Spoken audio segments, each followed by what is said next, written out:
சட்னி பண்ணுறதுக்கு தக்காளி வெங்காயம் எடுத்து வச்சுருக்கேன். சட்னி தாளிக்கிறதுக்கு எண்ணெய் ஊற்றி எண்ணெய் காஞ்சிருச்சு. அதில் கடுகு உளுந்து கொஞ்சம், கருவேப்பிலை, 2 பெரிய வெங்காயம் நீல வாக்கில் கட் பண்ணியிருக்கேன், அதையும் போட்டுடலாம். வெங்காயம் நல்லா வதங்கிருச்சு. இதில் தக்காளி சேர்த்துக்கலாம். 5 தக்காளி அரைச்சிருக்கேன், அதை இதில் சேர்த்துக்கலாம். தக்காளியை ஊற்றினதுக்கப்புறம் மல்லித்தூள் 1.5 ஸ்பூன் மல்லித்தூள் போட்டிருக்கேன். மிளகாத்தூள் 1 ஸ்பூன். நம்ம காரத்தை பொறுத்து மிளகாத்தூள் அதிகம் கம்மி சேர்த்துக்கலாம். ஜீரகத்தூள் 1/4 ஸ்பூன். தேவையான உப்பு.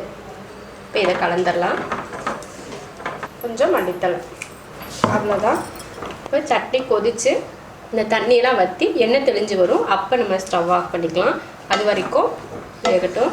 மூடி வச்சிடலாம். இப்போது அவ்வளோதான், கார சட்னி ரெடி ஆயிடுச்சு. 2 நிமிஷம் கூட ஆகலை, நல்லா வற்றி எண்ணெய் தெளிஞ்சு வந்துடுச்சு. இட்லி, தோசை, சப்பாத்தி, அப்புறம் உப்புமா, இந்த மாதிரி எந்த டிஃபனுக்காக இருந்தாலும் ரொம்ப நல்லாயிருக்கும். இப்போது அடுப்பை ஆஃப் பண்ணியாச்சு. அவ்வளோ சூப்பராக இருக்குது இந்த சட்னி.